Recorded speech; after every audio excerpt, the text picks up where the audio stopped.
Buenos días. Es un gusto saludarles, estar este domingo listos para aprender de la palabra. ¿Cuántos están listos para aprender de la palabra? Muy bien, pues saluda a tu hermano, dile, ¿estás listo? Y tú le vas a responder, yo ya estoy listo. Porque el día de hoy tiene Dios algo para nuestras vidas, tiene algo para nuestros corazones. Y bueno, pues terminamos una serie hace un par de semanas. La serie que terminamos fue la llenura del Espíritu Santo en el creyente. Y estuvimos 2 años estudiando el libro de Hechos, que verdaderamente fue una bendición para cada uno de nosotros. Se aprende muchísimo, muchísimo de cada enseñanza del libro de Hechos. Y bueno, el día de hoy vamos a empezar con una nueva serie. Para los que apuntan, el nombre de esta serie se llama El propósito de Dios para su iglesia. Ese es el tema del día de hoy. Y bueno, pues el día de hoy vamos a empezar abriendo la palabra de Dios. Por favor, acompáñame al libro de Hechos en el capítulo 2 y en el versículo 42, que van a ser ahí los versos con los que vamos a empezar estos días. Vamos a leer desde el 40. Y lo voy a leer, si quieren me siguen, también en la pantalla va a aparecer. Y dice la palabra de Dios, dice: y con muchas otras palabras testificaba y les exhortaba diciendo: sed salvos de esta perversa generación. Dice: así que los que le recibieron fueron a bautizarse, y se añadieron aquel día como 3,000 personas, y perseveraban en la doctrina de los apóstoles, en la comunión unos con otros, y en el partimiento del pan y en las oraciones. Dice: y sobrevino temor a toda persona, y muchas maravillas y señales eran hechas por los apóstoles. Y todos los que habían creído estaban juntos y tenían todas las cosas en común. Vendían sus propiedades y bienes y los repartían a todos según la necesidad de cada uno, perseverando unánimes cada día en el templo y partiendo el pan en las casas, comían juntos con alegría y sencillez de corazón, alabando a Dios y teniendo favor con todo el pueblo. Y el Señor añadía cada día a los que habían de ser salvos. Pues vamos a orar, vamos a poner este tiempo en manos de Dios. Querido Padre, gracias por este tiempo que tú nos permites tener juntos aquí como una iglesia, juntos como hermanos. Hemos sido llamados a salir del mundo, a salir de esas corrientes que van en contra de ti. Y ahora somos hijos tuyos, y como hijos tuyos ahora somos partícipes de esta iglesia. Y eso te lo agradecemos tanto, mi Dios. Gracias, Padre, porque el día de hoy tú nos has traído con un propósito. Y ese propósito tú lo vas a cumplir en nuestras vidas. Y parte de ese propósito es a través de tu iglesia. Queremos aprender de ti, queremos obedecerte y queremos ser fieles en cada uno de lo que tú nos pides. Gracias, en el nombre de Cristo Jesús. Amén. Y bueno, el tema del día de hoy, para los que apuntan, también se llama la iglesia naciente. Y bueno, como habíamos visto, tiene su porción bíblica en Hechos 2, en el capítulo 42. Y a mí me toca el inicio de esta serie, me toca dar varios datos históricos. Así de que no se me vayan a dormir, por favor. La historia de la iglesia es apasionante. Hay libros completos de la historia de la iglesia. Y tratar de resumirlo al menos en una hora de predicación es complicado. Pero vamos a pedirle a Dios que nos de sabiduría para hacerlo, y a ustedes no se me duerman, por favor, porque viene muchísimo. Bueno, la pregunta que hacía el pastor es muy interesante, y de hecho es una pregunta muy importante. ¿Cuántos saben que Dios tiene un propósito para su iglesia? ¿Sí sabías que Dios tiene un propósito para la iglesia? Fíjate que cuando nosotros vemos la palabra de Dios, si nosotros estudiamos a detalle todo lo que es Antiguo y Nuevo Testamento, nos damos cuenta que los propósitos de Dios no están únicamente limitados a la redención del hombre, no están únicamente limitados al perdón de pecado del hombre. La intención de Dios a lo largo de toda la Escritura fue la de formar un pueblo que le adorara. Salvaba individuos, pero los unía a un pueblo que le adorara, y ese pueblo que le adora es la iglesia. Y tú y yo somos la iglesia de Cristo. Repite conmigo: somos la iglesia de Cristo. Voy a repetir las palabras del doctor Sinclair Ferguson. Él es un teólogo escocés, y vean lo interesante que escribe, y dice así: Cristo quiere crear un pueblo y no meramente salvar individuos que crean en Él. Lo voy a repetir porque está importante esta frase. Dice: Cristo quiere crear un pueblo y no meramente salvar individuos que crean en Él. En el diseño que Dios tiene para la salvación del hombre, evidentemente es que nosotros gozáramos del privilegio de la comunión con Dios. De hecho, por eso Jesucristo viene aquí a la tierra, porque en nuestras vidas había pecado y no podía haber comunión con Dios. Ese era el objetivo principal. Pero no solamente el objetivo principal de la venida de nuestro Señor Jesucristo fue salvarnos como individuos, sino que también otro de los objetivos que tuvo es que juntos fuéramos un pueblo que le adore. La iglesia estaba en el plan y en el propósito de Dios desde la eternidad. Así como la salvación lo estaba, la palabra iglesia y este conjunto de personas que le adoramos y que le amamos y que le honramos estaba en el corazón de Dios. Es por eso que es tan importante que nosotros entendamos la importancia que tiene la iglesia. La iglesia no solamente es venir los domingos, sentarnos, pasarla bien, platicar con un hermano, no solamente es levantar las manos. La iglesia es toda una enseñanza que viene descrita en la palabra de Dios. De hecho, hablando en teología, hay algo que se llama eclesiología y es todo el estudio de lo que es la iglesia a través de las escrituras. Y nos vamos a dar cuenta que está desde el Antiguo Testamento hasta el Nuevo Testamento. Y repite conmigo: Dios nos salvó para que juntos le adoráramos. Porque Dios nos salvó para que juntos le adoráramos. Y esta verdad la encontramos plasmada en la palabra de Dios. Por favor, acompáñame a Tito en el capítulo 2 y en el versículo 3. Y nos vamos a dar cuenta cómo el propósito de la salvación no solamente era salvar individuos, sino crear una iglesia, hacer un pueblo escogido, un pueblo apartado para Dios. Dice así Tito en el capítulo 2 y en el versículo 13. Bueno, es la carta que Pablo escribe a Tito y dice así: aguardando la esperanza bienaventurada y la manifestación de la gloria de nuestro gran Dios y Salvador Jesucristo. Es decir, esperando a que Cristo venga por nosotros. Y vean lo que dice en el capítulo 14. Dice: a quien se dio a sí mismo por nosotros, para redimirnos de toda iniquidad. Aquí viene el propósito individual de la salvación. Dice que Cristo se dio ¿por quién? Por nosotros mismos. ¿Para qué? Para redimirnos de toda iniquidad. Nosotros éramos enemigos de Dios. Nosotros estábamos en una situación completamente ajena a Dios. Pero aquí la palabra de Dios nos muestra cómo Cristo, en su amor, en su verdad, en su misericordia, en su bondad, viene a la tierra y muere por nosotros. Dice que nos redime de toda iniquidad. ¿Cuántos vivíamos en el pecado antes de conocer a Cristo?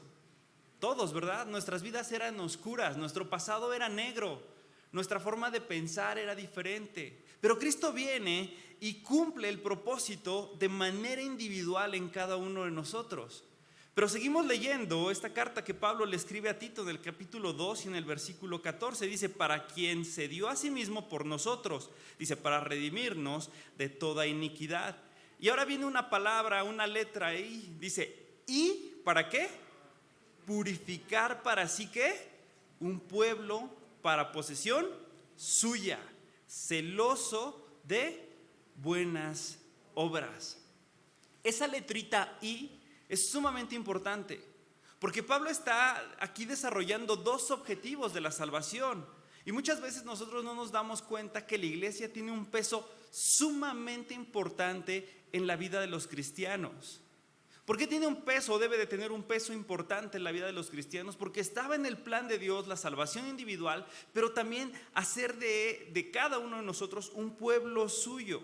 Dice: celoso de buenas obras.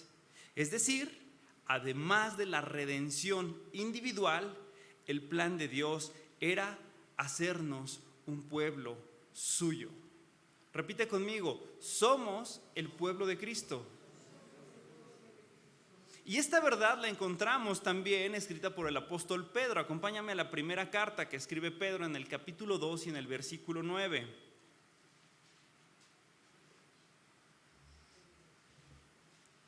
Y muchos no sabemos este versículo de memoria, sobre todo los que están ahorita estudiando tabernáculo o sacerdocio, porque es un versículo que tiene una profundidad de estudio que nos podríamos llevar toda una enseñanza completa acerca de esto. Y dice la palabra de Dios: mas vosotros sois, ¿qué? Linaje escogido. ¿Qué es un linaje? Linaje es una descendencia y la Real Academia del Español define linaje como una descendencia especialmente de una familia noble, de una familia de importancia. ¿Qué somos nosotros? Descendencia de Cristo. Somos linaje escogido. Después, ¿qué dice que somos? Real sacerdocio. Todos los que estamos viendo tabernáculo y los que hemos visto ya sacerdocio, entendemos que esta parte del versículo hace alusión a las funciones que el sacerdote ejercía en el tabernáculo en el Antiguo Testamento. Entonces, sacerdote o pontífice significa el que hace puentes. Entonces nosotros somos un real sacerdocio porque debemos de hacer puentes entre el hombre y Cristo, acercándolos a Cristo. Somos real sacerdocio. ¿Qué más dice? El siguiente, nación santa. Santo significa apartado, ¿verdad?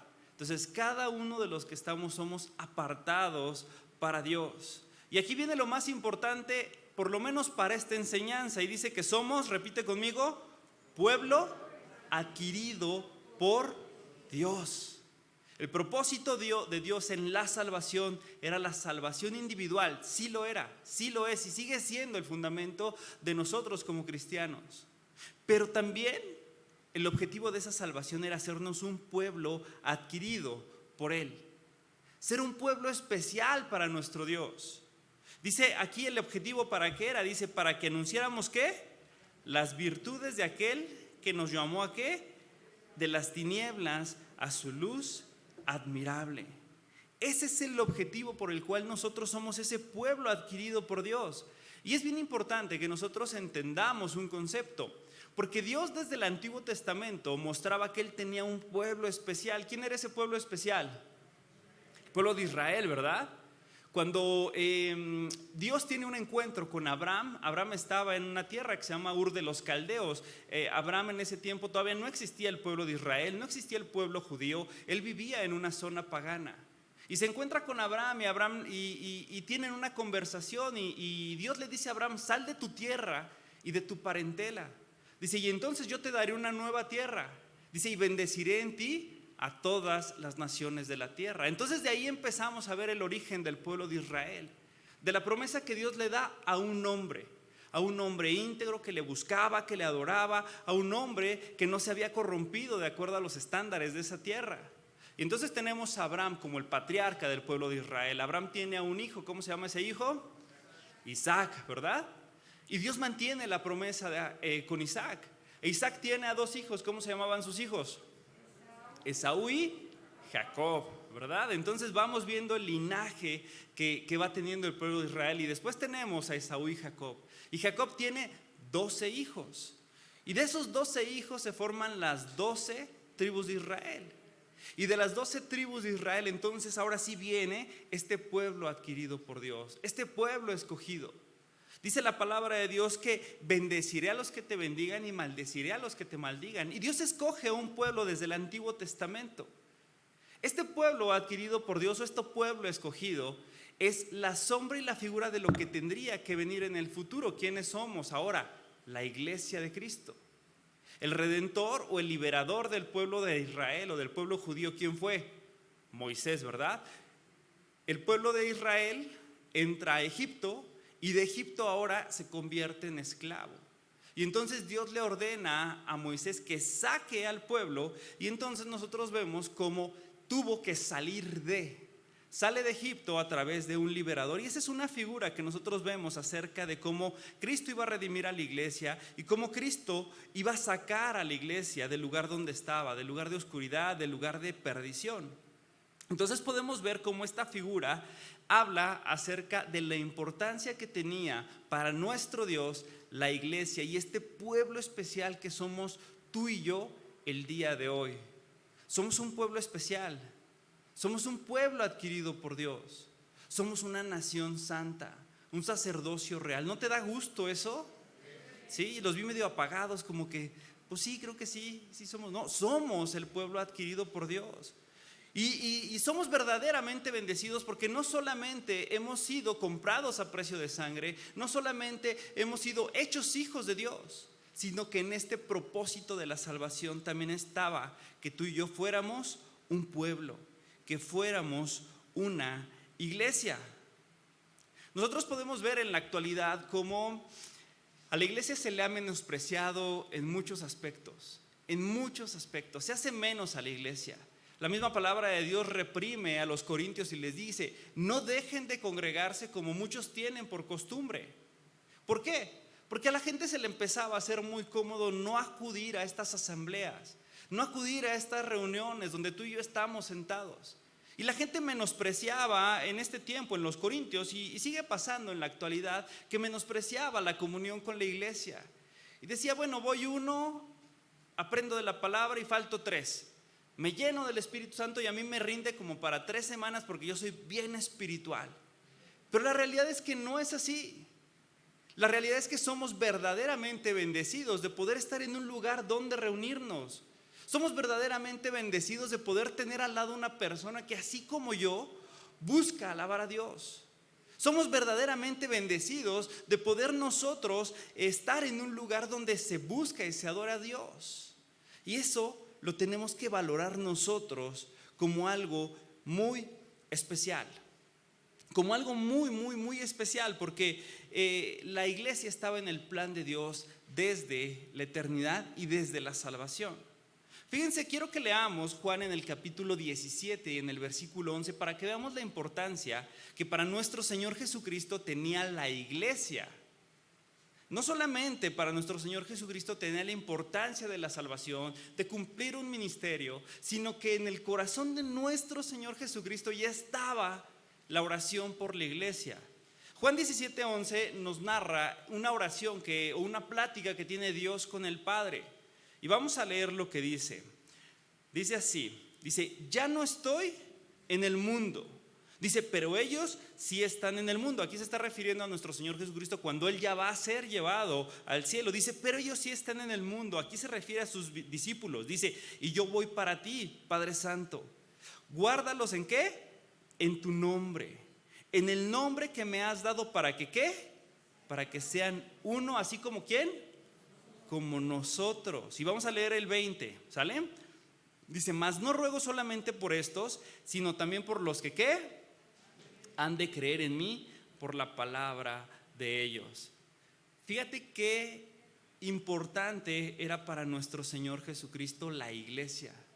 En este tiempo, cuando Jesús está hablando con el Padre, aún no existía la iglesia, no se había formado. Él solamente tenía a sus discípulos. Ahorita vamos a ver el origen de la iglesia, pero él no tenía más que a sus discípulos, la gente que le seguía. Pero vean lo que dice: para que sean uno como nosotros, refiriéndose a Dios Padre, Dios Hijo y Dios Espíritu Santo, la unidad perfecta, ¿verdad? Dicen que Dios es triuno. Conocemos la palabra de Trinidad, pero una palabra que amplía un poco más el concepto de Dios Padre, Dios Hijo y Dios Espíritu Santo es triunidad, porque Él es uno en 3 diferentes personas. Y es así que Él ora para que nosotros como iglesia seamos uno como ellos. ¿Cuántos sienten que hay unidad dentro de la iglesia? ¿Sí sientes que hay unidad en la iglesia o le falta? ¿Sí? Porque si le falta, entonces a los que nos falta unidad es a nosotros. Jesucristo estaba orando por la unidad de la iglesia. Y podemos ver la importancia y el interés que tiene nuestro Señor Jesucristo por esta iglesia. Y como yo les decía, parte del problema de los cristianos es que no le han dado el valor correcto a la iglesia. Estaba viendo estadísticas de qué fue lo que pasó antes de pandemia y después de pandemia. Y un gran número de iglesias cerró. Muchísimas iglesias cerraron. Estaba viendo estadísticas en Estados Unidos de cómo el número de miembros de las iglesias bajó hasta en un 20 o en un 30%. ¿Por qué? Porque la gente empezó a sentirse cómoda desde casa y decir: bueno, pues aquí también yo puedo sentado alabar a Dios. Aquí yo tengo un sillón que es más cómodo que las sillas de las iglesias. Aquí yo abro mis ventanas y entonces yo puedo estar muy fresco. Pero ¿será eso bíblico? ¿Será bíblico que nosotros desde casa lo hagamos todo el tiempo como una costumbre? No, ¿verdad? Habrá ocasiones en las que tengamos que faltar por alguna situación. Estoy enfermo, o a lo mejor estoy fuera por día de vacaciones, o quizá tengo alguna situación en el trabajo y bueno, es válido hacerlo. Pero dice la palabra de Dios que no lo hagamos como costumbre. Y tristemente aún en nuestra iglesia se ha presentado esta costumbre. Si ustedes voltean, se darán cuenta que hay muchísimas sillas vacías. Muchísimas sillas vacías. Porque mucha gente o muchos de nuestros hermanos no han entendido el valor que tiene la iglesia para Cristo. Y ese valor debe de ser el mismo que debe de tener para nosotros. Debemos de entender que Dios tiene un propósito para nuestra iglesia y nosotros somos parte de este propósito. El tema de hoy, como les decía, es la iglesia naciente y vamos a responder 5 preguntas claves respecto a la iglesia de Cristo. Y la primera pregunta es, ¿qué es la iglesia? Y podemos definir algunos conceptos basados en lo que no es una definición. Y podemos decir entonces de primera instancia que la iglesia no es un edificio. ¿Cuántos ya sabían que la iglesia no es un edificio? Eso, entonces si han venido a sus clases de instrucción bíblica, la iglesia no es un edificio. Nosotros venimos, nos reunimos aquí, nosotros alabamos a Dios, lo adoramos y salimos de este lugar, y este lugar sigue siendo 4 paredes con una losa, con un baño, como cualquier lugar. No es un lugar especial. Lo que hace especial a este lugar es que Cristo está en medio de nosotros y que nos reunimos como iglesia. Eso es lo importante. Entonces la iglesia no es un edificio. La iglesia tampoco es una catedral. A partir del siglo III nosotros podemos ver en la historia cómo el Imperio Romano acoge al cristianismo como la religión oficial del Imperio Romano. Y vemos cómo, sí, a partir del siglo IV, perdón, y vemos cómo la iglesia empieza a generar unas catedrales enormes. ¿Cuántos han visto catedrales padrísimas? Si vamos aquí a León encontramos catedrales hermosas, ¿no? Unas arquitecturas que dices, wow, impresionantes. Y vas a París y te encuentras con la catedral de Nuestra Señora de París, ¿no? Y vas a Hamburgo y te encuentras con construcciones enormes, magníficas. Pero eso no es la iglesia de Cristo. Eso no es la verdadera iglesia. La iglesia tampoco es la reunión que tenemos el día de hoy. Eso no es la iglesia. Tampoco es una organización. Porque en la actualidad nosotros vemos cómo la iglesia se considera como una organización, incluso se les da los apellidos, ¿no? Sociedad civil, una sociedad religiosa, pero la realidad es que la iglesia o la verdadera iglesia de Cristo no es una organización. La palabra iglesia significa asamblea. ¿Qué es lo que estamos haciendo aquí? Asamblea, ¿verdad? Hemos sido llamados, hemos sido juntados. La otra definición es los que han sido llamados a salir fuera. Eso somos nosotros, la iglesia de Cristo. Todos nosotros hemos sido llamados a salir fuera. ¿Fuera de dónde? Fuera del mundo, ¿verdad? Porque ya algunos me dijeron fuera de México y dijeron a Europa, amén. No, hemos sido llamados a ser fuera de el mundo. Porque el mundo es esta corriente que va en contra de todo lo que es Dios.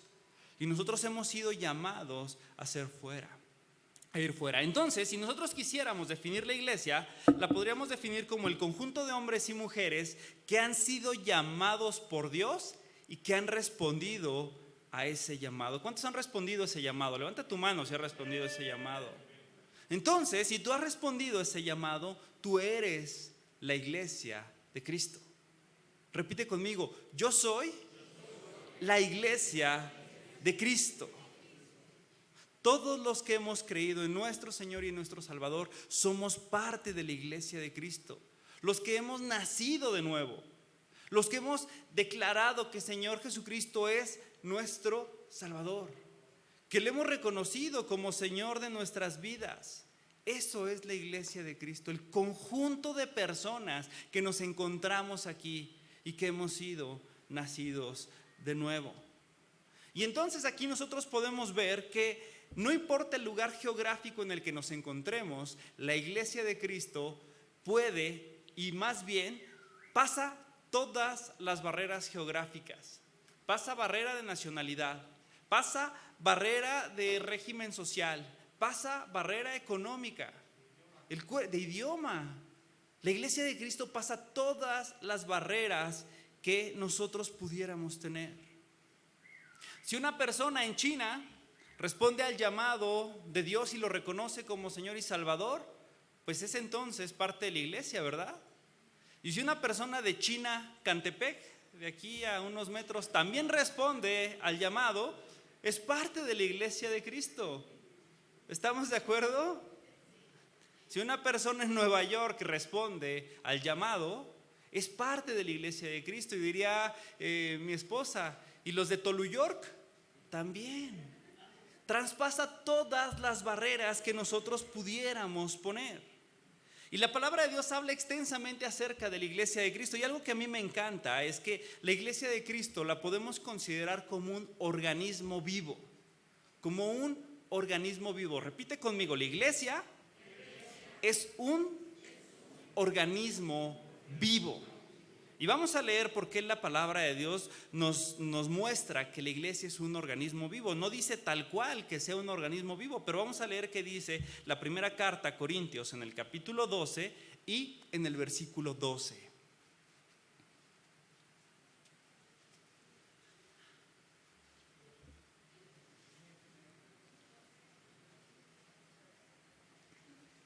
Primera Corintios 12, 12. 12, 12. ¿Está mal ahí? Ay, a ver, vamos a ver.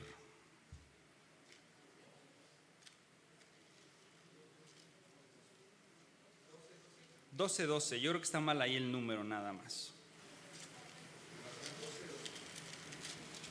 12, no. 12, 2. 12, 12. Ok, está mal ahí entonces. Ya, aquí está.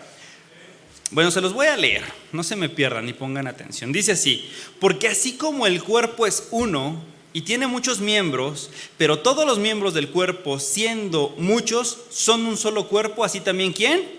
Cristo.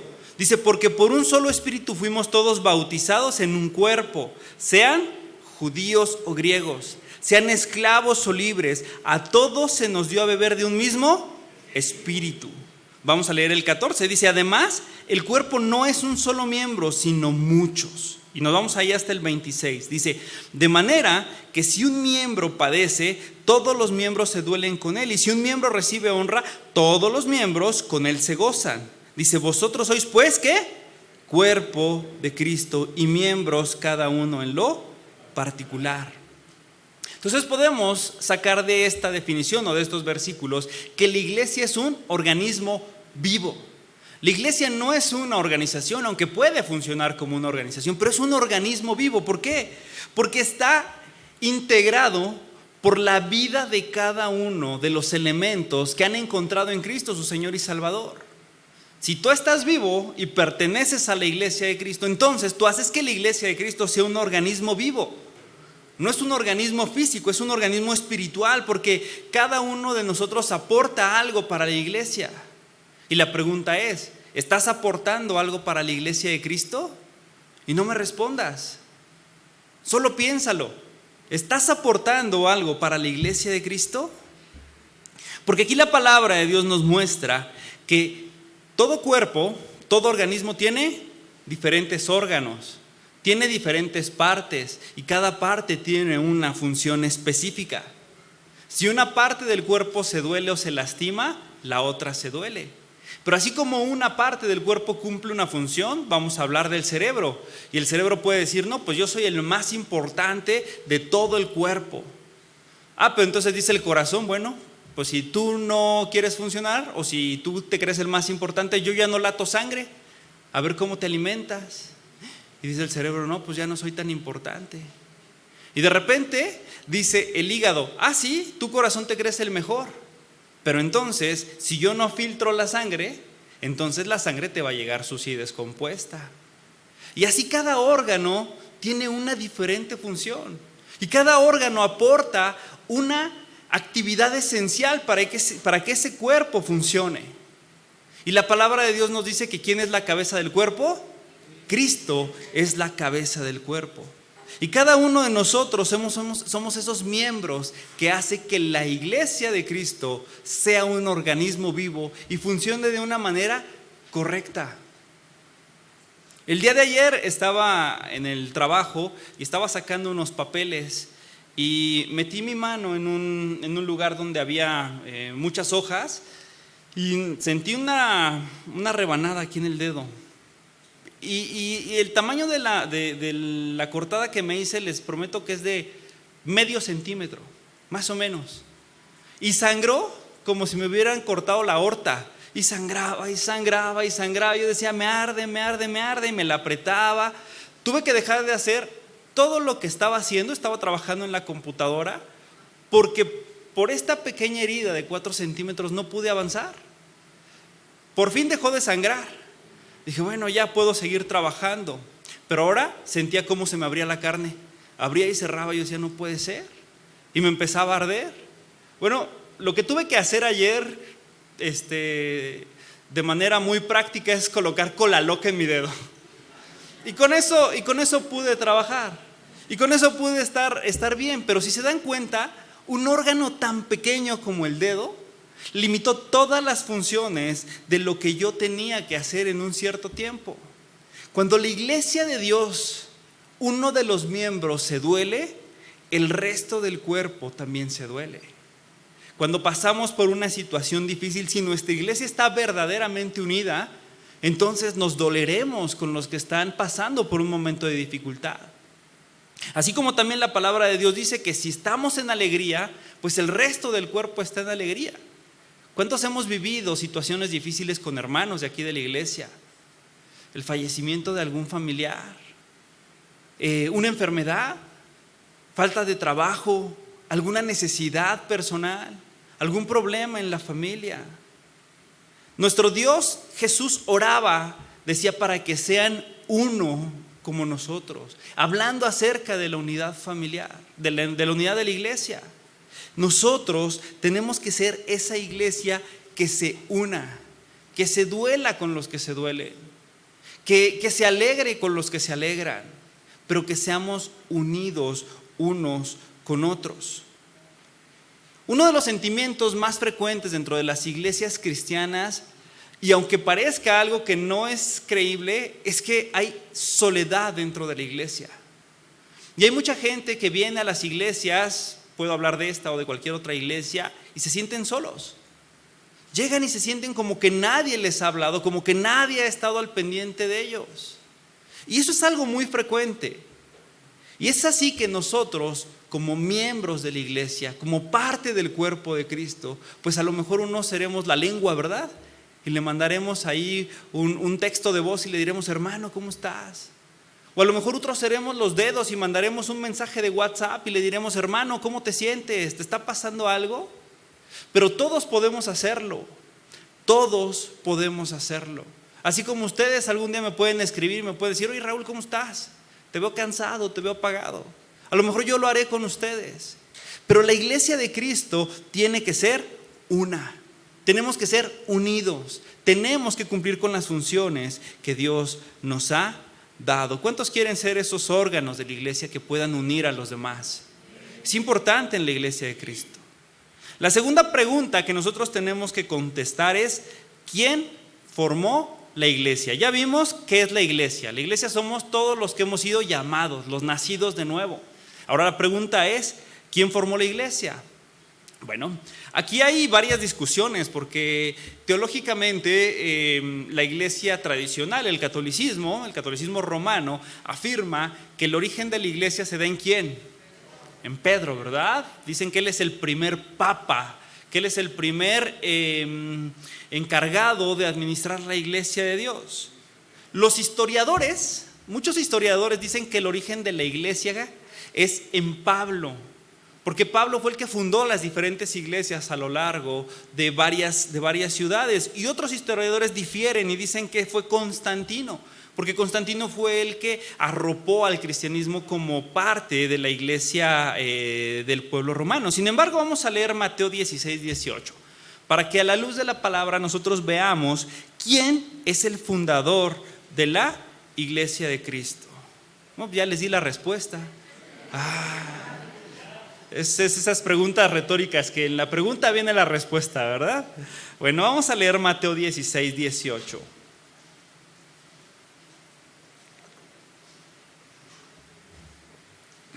Y dice así: y yo también te digo que tú eres Pedro, y sobre esta roca edificaré mi iglesia, y las puertas del Hades no prevalecerán contra ella. Y aquí es donde viene un poco la confusión, ¿no? Dice, oye, pero aquí dice que Pedro, que él es Pedro y sobre la roca edificaría la iglesia. Bueno, cuando nosotros analizamos el versículo en el idioma original, en este caso es el griego, y del griego es una raíz que es el griego koiné, que es el griego que se platicaba entre la gente de esta región, podemos definir que la primera parte, creo que tengo una diapositiva en la siguiente, cómo podemos ver que Pedro se refiere a una piedra pequeña. Entonces dice, yo también te digo que tú eres Pedro. La traducción es Petros, y Petros significa una roca pequeña, y además es sinónimo del nombre de Pedro. ¿Cuántos sabían que Pedro se llamaba Saulo? Digo que se llamaba Simón, y Jesús le cambia el nombre a Pedro, a Petros, a una piedra pequeña. Y sigue diciendo, y sobre esta roca, no es lo mismo Petros que roca. Roca, la traducción del griego koiné es Petra, y significa una masa, un peñasco. Dice, edificaré, ¿qué? Mi iglesia. Entonces a la luz de la palabra, la iglesia es fundada por Cristo, y además es edificada ¿por quién? Por Cristo. Y además dice que las puertas del Hades no prevalecerán contra ella. Es impresionante esta afirmación. Dice Cristo, yo soy el origen de la iglesia. Dice Cristo, yo edifico la iglesia, y como yo la edifico, Satanás, el mundo y lo que venga alrededor de la iglesia no prevalecerá con ella. Estas palabras son de 20 siglos atrás. Más de 2000 años que nuestro Señor Jesucristo hizo esta afirmación. Y la iglesia de Cristo sigue aquí. Nosotros somos la iglesia de Cristo 20 siglos después. Han venido persecuciones, han venido imperios, reinos, dictadores, han venido ideologías que han querido destruir a la iglesia. ¿Y sabes qué? Jamás la van a poder destruir. ¿Por qué? Porque la iglesia está fundada ¿en quién? En Cristo. Di, mi vida está fundada en Cristo. Cristo es el que ha dado los fundamentos de esta iglesia. Así de que van a pasar otros siglos, yo no sé cuánto Dios tenga para dejar a esta tierra, lo que pase, pero la iglesia va a seguir y va a perdurar porque está basada en Cristo. Han pasado religiones, han pasado profetas, han pasado catástrofes naturales, hemos visto persecuciones en Rusia, en China, hemos visto cómo hubo una edad de oscurantismo, y la iglesia sigue caminando, porque nosotros pertenecemos a Cristo. Y es por eso que yo te digo la importancia de entender lo que es la iglesia para el cristiano. Somos parte de esa herencia de más de 20 siglos. Somos los representantes de Cristo aquí en la iglesia de más de 2000 años. ¿No te parece algo importante? ¿No te parece que realmente nosotros seamos bendecidos? Efesios 2:19 nos dice lo siguiente, hablando acerca del fundamento de nuestro Señor Jesucristo. Y dice así, así que ya no sois extranjeros ni advenedizos. Eso quiere decir que nosotros ya somos ahora parte de la iglesia. Dice, sino conciudadanos de los santos. Y ve qué importante la iglesia para nuestras vidas. Y miembros de la familia de Dios. La salvación individual ahora nos hace pertenecer a un grupo mucho más grande que es la iglesia. Nos hace pertenecer a un grupo mucho más grande que es la familia de Dios. Y eso es cosa seria. Eso es cosa seria. Ser marcados por el Espíritu Santo y ahora tener el apellido de nuestro Dios en la sangre, en nuestro corazón, eso es cosa seria. Dice el 20, edificado sobre el fundamento de los apóstoles y profetas, siendo la piedra principal, ¿quién? Jesucristo mismo. Dicen que en todo el edificio bien coordinado va creciendo para ser un templo santo en el Señor. Entonces, ¿quién fundó la iglesia? Cristo. ¿Quién edifica la iglesia? Cristo. ¿Y quién sustenta la iglesia? Cristo. Qué importante es que nosotros entendamos el valor que tiene la iglesia como hijos de Dios. Tercer pregunta que vamos a responder el día de hoy: ¿cuándo se formó la iglesia? Ya vimos quién la formó o quién la fundó, Cristo, ¿verdad? Ahora, ¿cuándo se formó la iglesia? Y aquí vienen los temas históricos bien hermosos. Vamos a leer Hechos en el capítulo 2 y en el versículo 1. Me dicen ya cuando lo tengan.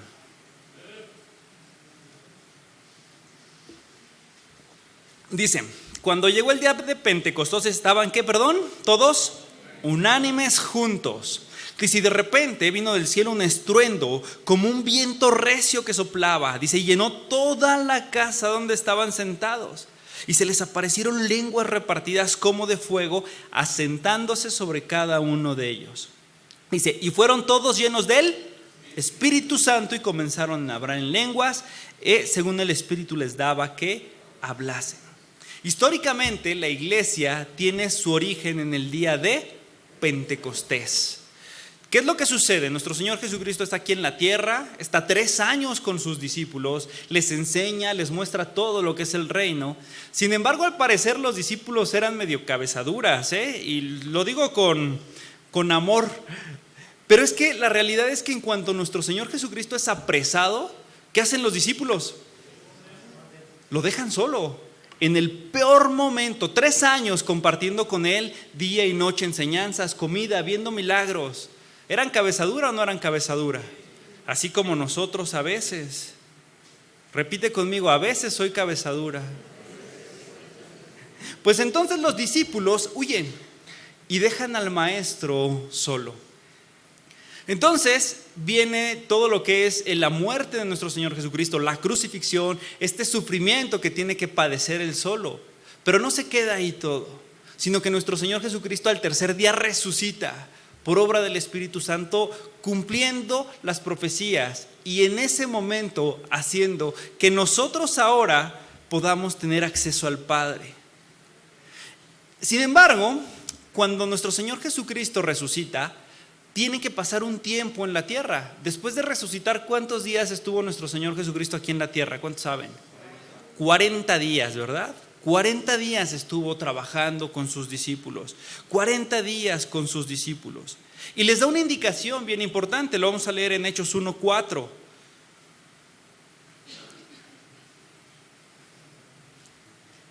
Dice, y estando juntos, les mandó que ¿qué?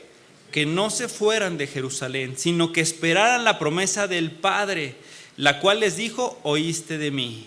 Hasta ahí vamos a leer. Jesucristo en estos 40 días trabaja con sus discípulos nuevamente. Yo creo que les dio un curso intensivo de lo que era el reino, porque, oye, 3 años y habían oído. 3 años y lo dejaron solo, y en 40 días les da un curso intensivo de lo que era el reino de Dios y les da una indicación: no se vayan de Jerusalén hasta que venga la promesa. ¿Cuál era esa promesa? El Espíritu Santo, ¿verdad? Y lo vimos en Hechos. En el día de Pentecostés entonces, el Espíritu Santo desciende y se cumple esta promesa que nuestro Señor Jesucristo les había hecho. Hechos 1:8, yo se los voy a leer. Dice, y recibiréis poder cuando haya venido sobre vosotros, ¿quién? El Espíritu Santo. Dice, y me seréis testigos en Jerusalén, en Judea, en Samaria y hasta lo último de la tierra. Vemos cómo nuestro Señor Jesucristo está apuntando a una fecha en específico, el día en el que llegara el Espíritu Santo. Y ese día se cumplió en Pentecostés. Y no fue una fecha aislada, no fue una fecha que saliera de la nada o que hubiera sido coincidencia que hubiera sido en ese día. El Pentecostés, penta significa 5, ¿verdad? Como el Pentágono. Ustedes han visto la imagen del Pentágono en Estados Unidos, ¿no? Es una arquitectura que tiene una forma con 5 lados. Penta es 5. 50 también se refiere en el judío. Y entonces, la tradición judía tenía diferentes fiestas muy importantes.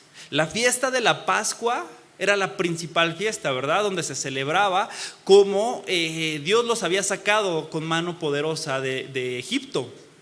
Pero de ahí venía una segunda fiesta en importancia, y se llamaba, o se llama, un Pentecostés. Y el Pentecostés son 7 semanas de 7 días después de la Pascua. A ver si me di a entender. 7 semanas de 7 días después de la Pascua. 7 por 7, 49. Al día siguiente se festejaba el Pentecostés, o sea, a los 50 días. Entonces, coincide, y no es que coincida, sino que en el propósito de Dios estaba que en esta fecha estaban todos reunidos porque estaban festejando la fiesta del Pentecostés, y en ese día el Espíritu Santo desciende sobre cada uno de ellos, y entonces vemos que el origen de la iglesia se da en esta fiesta de Pentecostés, 50 días después de la Pascua.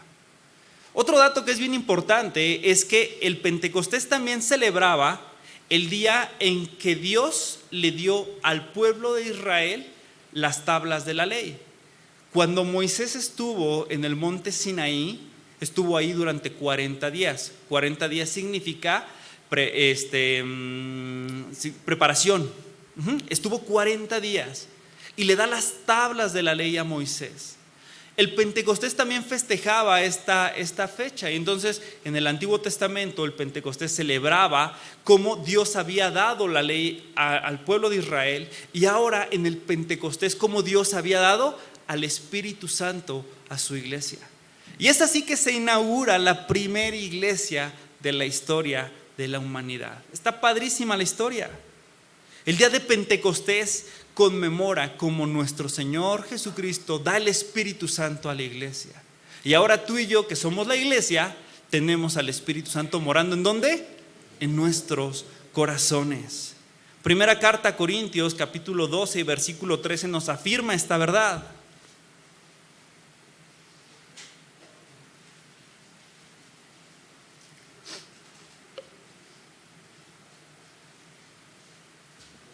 ¿No se me han dormido? ¿Vamos bien con toda la historia? Eso. Dice así, primera carta a Corintios capítulo 12. Dice, porque por un solo espíritu fuimos ¿qué? Bautizados todos en un cuerpo. Sean judíos o griegos, sean esclavos o libres. A todos se nos dio a beber ¿de qué? De un mismo espíritu. Dice, además, el cuerpo no es un solo miembro, sino muchos. Es a través del Espíritu Santo que nosotros ahora somos parte de la iglesia, de ese pueblo adquirido por Dios, de esa nación santa, de ese linaje escogido. Y qué bendición que nosotros seamos de ese cuerpo especial. ¿Tiene o no importancia la iglesia en la vida del cristiano? Claro que la tiene, debe de tenerla para cada uno de nosotros. Entonces ya hemos respondido varias preguntas. La iglesia tiene un autor que es Cristo. La iglesia tiene una fecha de inicio que es en Pentecostés, con la llegada del Espíritu Santo. Y ahora históricamente la siguiente pregunta que vamos a responder es: ¿qué impacto tuvo la iglesia en la historia? Y está interesantísimo, porque fíjense que viene el Pentecostés, y entonces ya ahora sí ya tenemos una iglesia formada aquí en la tierra. Y dice la palabra de Dios que estaban juntos y que compartían los alimentos y que oraban, y todo parecía que iba a color de miel. Pero lo primero que sucede después de que viene el Espíritu Santo a la iglesia es que empieza a haber oposición. Cuando estaban hablando en lenguas, hubo algunos que decían: estos andan borrachos, porque andan hablando cosas que no, y no se les entiende. Entonces lo primero que sucede después de que el Espíritu Santo viene sobre la iglesia es persecución. Persecución. Gente que está en contra de las palabras de Dios, gente que está en contra de la iglesia. ¿Y por qué? Porque la iglesia está fundada en Cristo. ¿Y quién es el príncipe de este mundo? Satanás. Y Satanás no quiere que se cumpla el propósito de Dios en esta tierra, y busca alejar lo más posible de Dios a los hombres. Entonces lo primero que nosotros encontramos después de que se funda la iglesia es persecución. Y son 2000 años y sigue habiendo persecución. Somos bendecidos porque a lo mejor donde estamos aquí no tenemos persecución. Somos verdaderamente bendecidos, pero Chiapas tiene persecución. La Sierra de Oaxaca tiene persecución. Puebla, en la Sierra Alta de Puebla hay persecución. Nuestros hermanos en China, nuestros hermanos en Indonesia. Hay muchos lugares donde aún existe la persecución por el Evangelio. Sin embargo, 2000 años después la iglesia sigue caminando porque está basada en nuestro Señor Jesucristo. Hechos 1:8 nos hace ver esta verdad. ¿Y cuál fue el impacto que tuvo la iglesia en la historia? Ahora lo vamos a ver. Porque fíjense que cuando la iglesia es más oprimida es cuando más florece. Dice Hechos 8:1. Dice, y Saulo consentía en su muerte. ¿Quién es Saulo? Pablo, ¿verdad? El que después se convirtió en el mejor y el más grande predicador de la historia antigua. Dice, y en aquel día hubo una gran ¿qué? Persecución contra la iglesia que estaba en Jerusalén. Dice, y todos fueron esparcidos por las tierras de Judea y de Samaria, excepto los apóstoles. No mucho después de que se funda la iglesia de Cristo empieza a haber persecución. Pero es en los momentos de persecución, es en los momentos de dificultad donde el cristianismo ha crecido con mayor fuerza. ¿Por qué? Porque ahí es donde se demuestra quiénes somos verdaderos hijos de Dios. Ahí es donde se demuestra a los que verdaderamente confían en Cristo. Y como les decía, le damos gracias a Dios porque nosotros no lo hemos pasado, pero no sabemos si en algún día lo vamos a pasar. Y fíjense el efecto que tuvo la iglesia perseguida en la historia. Pasaron 30 años después de que inició la persecución y Pablo ya estaba predicando no solamente en Jerusalén. Felipe no había predicado no solamente en Samaria. Ya teníamos a Pablo predicando en Asia. Ya teníamos a Pablo predicando en Europa. El principal efecto y el principal impacto de la iglesia fue la expansión del evangelio por todo el mundo conocido. Pues así nos llegó a nosotros. Por esa iglesia que valientemente no cedió ante la presión del mundo, ante la presión de la persecución y extendió el evangelio. Cuenta la historia que era tanta y era tan importante ya el cristianismo que para el año 200, para el año 300 después de Cristo, había permeado el cristianismo tanto en la cultura romana que se tuvo que hacer parte de la religión oficial. Dice que Constantino tuvo una conversión ahí medio rara y que vio visiones y lo cuenta la historia, ¿no? Pero al final el pueblo romano, que abarcaba 3 continentes, toma el cristianismo como la religión oficial del Imperio Romano, 3 siglos después. Pero esto ¿por qué sucedió? ¿Por qué impactó tanto la iglesia? ¿Y por qué permeó tanto en la cultura romana? Por la vida de hombres y mujeres dentro de la iglesia que, guiados por el Espíritu Santo, no temieron a decir: yo soy hijo de Dios. ¿Cuántos, si estuviéramos en persecución, nos pararíamos y diríamos: yo soy hijo de Dios? No importa si tengo que dejar mi vida, no importa si tengo que dejar a mi familia. Cuesta trabajo pensarlo, de verdad cuesta trabajo pensarlo. Yo lo pienso y digo: ¿qué pasaría si? Pero el evangelio se extendió y el evangelio impactó al mundo por la vida de una iglesia llena del Espíritu Santo. El impacto de la iglesia de Cristo no solamente trascendió la vida espiritual de muchas personas. Les voy a dar algunos datos bien interesantes del impacto que tuvo el cristianismo en la historia universal. Fíjense bien, les estoy hablando de la historia universal. La primera influencia fue la predicación del evangelio.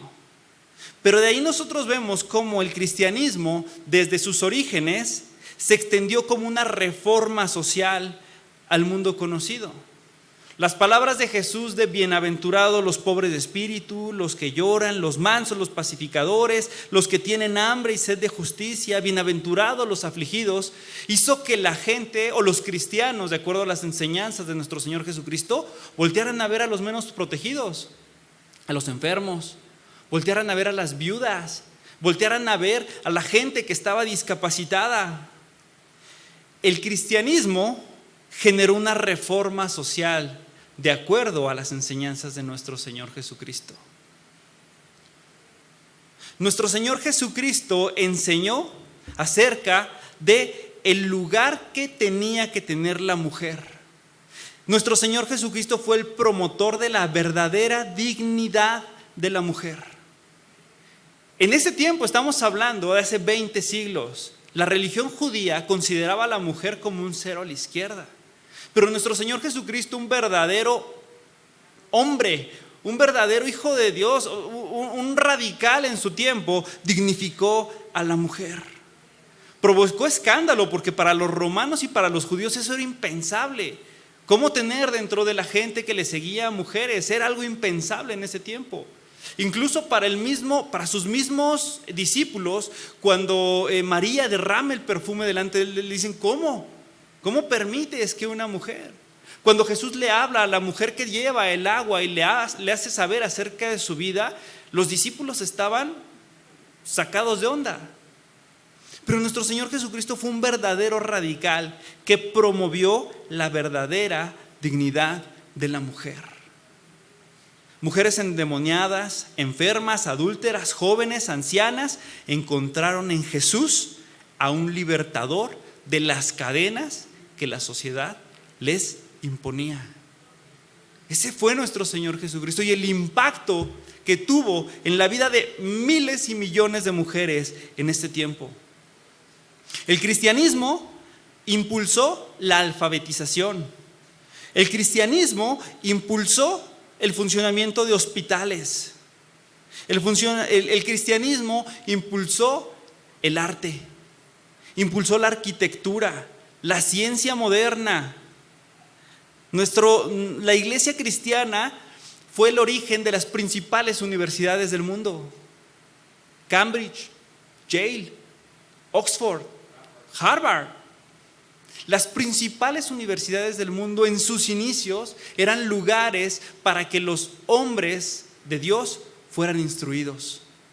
Harvard, un pastor cristiano, por ejemplo, funda la escuela en Harvard. El logo, el eslogan de Harvard es Veritas, y tiene base en un versículo bíblico en Juan 17:3. La Universidad de Yale, su lema era luz y verdad.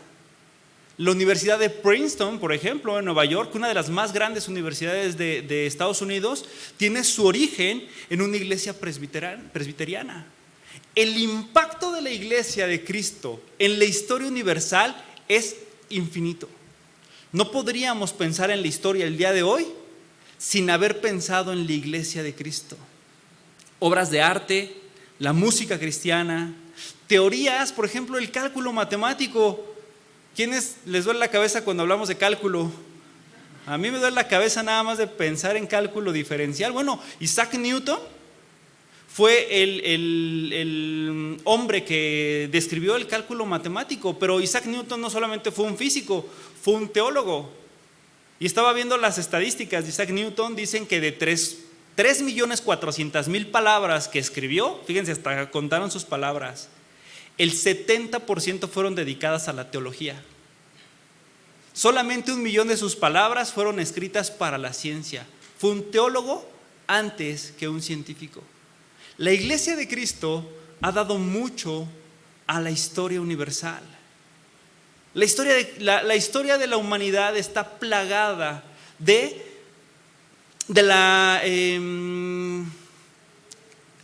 ¿cómo decirlo? Está plagada de cristianismo. La sabiduría de Dios, así es. Pero tristemente nosotros vamos viendo cómo a lo largo de la historia esta iglesia de Cristo se empieza a apagar. Cómo a lo largo de la historia vemos iglesias que son decadentes. Vemos cómo el mundo ha ido permeando en la iglesia, y eso es porque no hemos reconocido el valor que tiene la iglesia de Cristo en nuestras propias vidas. Si nosotros volteamos a ver la historia, nos vamos a dar cuenta cómo cristianos con un verdadero corazón, con un verdadero entendimiento de lo que era el valor del cristianismo, dio sus vidas, literalmente dieron sus vidas por preservar el cristianismo. Era un cristianismo verdaderamente radical. Y ahora nosotros nos dicen, ¿eres cristiano? Y dices, bueno, no, sí creo en Cristo, pero sí también creo en otras cosas. Y bueno, pues Dios es el que, todos los caminos nos llevan a Dios. Y nos da miedo en muchas ocasiones decir que realmente somos hijos de Dios. Somos verdaderamente bendecidos de pertenecer a la iglesia de Cristo. Repite conmigo, soy verdaderamente bendecido de pertenecer a la iglesia de Cristo. Créeme que es una verdadera bendición que nosotros seamos parte de la iglesia de nuestro Señor Jesucristo. Hechos en el capítulo 2 y en el versículo 42 nos muestra qué era lo que hacía diferente a estos hombres. Y nos va a mostrar características de la primera iglesia que nosotros, como hijos de Dios y como miembros de una iglesia, tenemos que seguir. Y dice así la palabra de Dios. Dice, y perseveraban ¿en qué? En la doctrina de los apóstoles. ¿Cuál es la doctrina de los apóstoles? La enseñanza de nuestro Señor Jesucristo, ¿verdad? Todas las palabras y la doctrina de los apóstoles, ¿dónde la encontramos? En la palabra de Dios. Si decimos ser cristianos y ser parte de la iglesia de Dios, tenemos que estudiar la palabra de Dios. No hay manera en la que nosotros digamos que somos hijos de Dios y que seamos cristianos y que somos parte de una iglesia si nosotros no conocemos el manual del Creador. Tenemos que conocer la palabra de Dios. Por eso dice que perseveraban en la doctrina de los apóstoles. Dice que perseveraban también ¿en qué? En la comunión unos con otros. La unidad dentro de la iglesia es la que debe de perseverar, Luis. Dice en el partimiento del pan. El partimiento del pan aquí hace referencia a la cena del Señor que tuvimos la semana pasada. Y qué bendición haber sido partícipes de la cena del Señor, una de las ordenanzas. Y finalmente dice que perseveraban ¿en qué? En las oraciones. ¿Cómo se llama nuestra iglesia? Casa de oración. ¿Y si oramos? Sí, no solamente para dar gracias por los alimentos. ¿Si oramos en casa? Pues entonces, si nosotros seguimos esto, si nosotros tenemos al Espíritu Santo en nuestras vidas, nosotros no podemos permitir que la iglesia de Cristo se apague. No podemos permitir que la iglesia de Cristo sea hecha menos. No podemos menospreciar algo que nuestro Señor Jesucristo compró a precio de sangre. La iglesia de Cristo fue comprada a precio de sangre. Dice, y Él mismo dio su vida por la iglesia. Así es, somos parte de la iglesia de Cristo, tú y yo. Y tenemos que sentirnos, no quiero decir la palabra orgullosos, pero debemos de sentirnos bendecidos de ser parte de la iglesia de Cristo. Voltea con tu hermano, con el de al lado, y dile, eres parte de la iglesia de Cristo, como una grande bendición. No debemos de menospreciar todo lo que nuestro Señor Jesucristo hizo en la cruz. Vamos a orar, cierra tus ojos ahí donde estás y vamos a darle gracias a Dios porque somos parte de este hermoso cuerpo, de este cuerpo que Él pagó con su propia sangre, porque somos parte de los redimidos, porque somos parte de los hijos de Dios. Y cierra tus ojos y vamos a orar. Padre, gracias porque el día de hoy, Señor, tú nos has mostrado cuál es la verdadera importancia de la iglesia en nuestras vidas. Padre, te pedimos que tú nos perdones si hemos menospreciado a la iglesia, si hemos hecho menos ese sacrificio que tú hiciste por la iglesia, porque a veces con nuestras actitudes, a veces con nuestros pensamientos, a veces con nuestra altivez, dejamos de lado todo lo que tú has hecho por la iglesia. Y el día de hoy, mi Dios, queremos agradecerte primero porque tú has fundado la iglesia y porque en tu pensamiento y en tu corazón estaba no solamente salvarnos, sino hacernos miembros de esta iglesia. Gracias por la vida de mis hermanos que están el día de hoy aquí. Gracias, Señor, porque así como yo han sido comprados al mismo precio, al precio de la sangre de Cristo, mi Dios. Gracias, Padre, por la vida de nuestros pastores, porque tú los has puesto como esos cuidadores, como esos observadores y esos guías para nuestras vidas. Te pedimos que tú les fortalezcas, que tú les guíes, les des sabiduría y les guardes en todo lo que ellos hagan, Padre. Si el día de hoy hay alguna persona que haya venido hoy por primera vez, que nunca habías escuchado un mensaje como este, y quizá digas, pues yo no soy parte de la iglesia de Cristo, hoy es un buen día para que tú reflexiones cómo ha sido tu vida. La oportunidad de ser parte de la familia de Dios está abierta, está disponible, pero hay una condición para esto, y esa condición es que reconozcas que eres insuficiente y que Cristo es el que te puede dar acceso a Dios. Es necesario que reconozcas que en ti hay maldad, que hay pecado y que has vivido sin considerar a Dios en tu vida. Si tú quieres pertenecer a la iglesia de Cristo, que es indestructible, que no se va a acabar hasta que Él venga por nosotros, cierra tus ojos y repite conmigo: gracias, porque la oportunidad de la salvación, la oportunidad de mi perdón de pecados está abierto.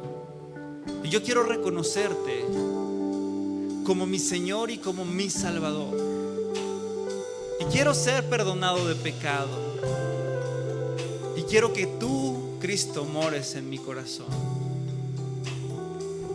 Quiero ser parte de esta hermosa familia. Quiero ser parte del pueblo escogido por Dios.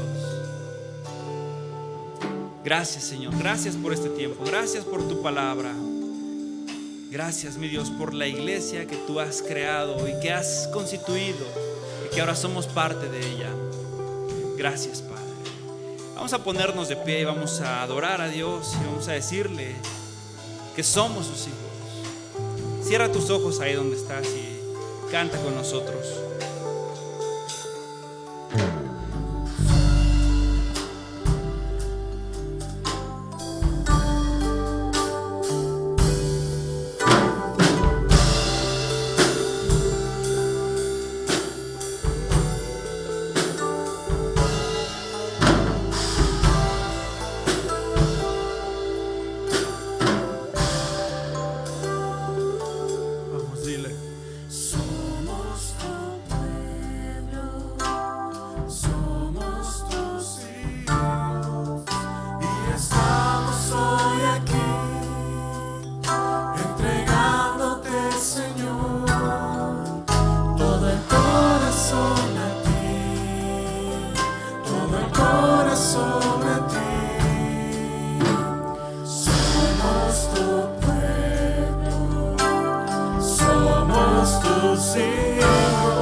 Sí, Señor, nos escogiste para alabanza de tu gloria, Señor, nos has creado.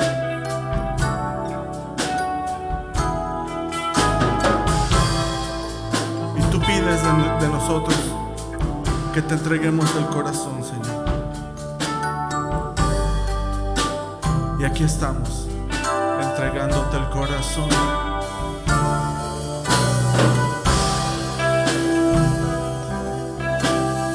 Ese corazón donde tú quieres morar.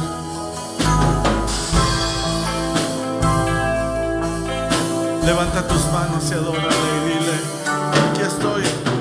Somos tu pueblo, somos tus hijos y estamos hoy soy aquí, entregándote, Señor, todo el corazón a ti, todo el corazón a ti. Somos tu pueblo, somos tus hijos y estamos hoy aquí, entregándote, Señor, todo el corazón a ti, todo el corazón a ti. Dile, somos tu pueblo, somos tus hijos y estamos hoy aquí, entregándote, Señor, todo el corazón a ti, todo el corazón a ti, todo el corazón, todo el corazón a ti, todo el corazón a ti, todo el corazón, todo el corazón a ti, todo el corazón a ti, donde tú puedas morar, donde puedas habitar, Señor.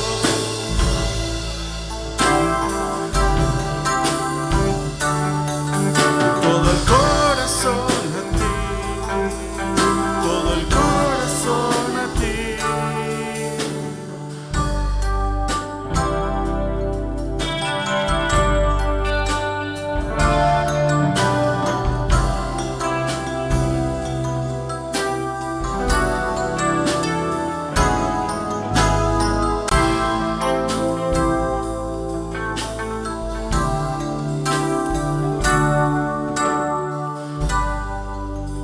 Sí, Señor, aquí está nuestro corazón para que puedas habitar en él.